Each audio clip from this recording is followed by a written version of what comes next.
नहीं है कि उसे कर्म करना पड़े, क्योंकि वो स्वयं ही जान गया है ज्ञान के द्वारा कि वो मैं ही हूँ और मैं कैसा हूँ, निर्गुण निराकार हूँ, मेरा कोई आकार नहीं है। क्योंकि उसकी आसक्ति देह में नहीं है। हमें क्या लगता है कि हमारा जो ऊपर का आकार है यही तो हैं हम तो यही जानते हो। इसको क्या कहा जाता है? जो भौतिक देह को खुद मान रहा है, वो ये कह रहा है कि मैं ये जो भौतिक देह है मैं हूँ, यही तो अज्ञान है। इसी को तो दूर किया जाता है ज्ञान के द्वारा।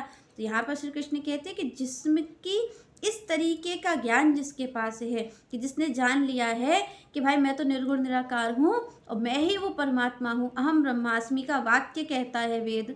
तो जिसने इस चीज़ को जान लिया है, जिसके भीतर ये ज्ञान उतर गया है, श्री कृष्ण कहते हैं उसके लिए कोई भी कर्तव्य नहीं है। उसे कोई कर्तव्य नहीं, उसे कोई कर्म करने की जरूरत नहीं है, क्योंकि उसको कोई कर्म बांधेगा ही नहीं। क्योंकि आप देखिए अंधकार जहाँ है, वो अंधकार कैसे मिटता है? प्रकाश से। और जहाँ पर प्रकाश है वहाँ अंधकार आ ही नहीं सकता।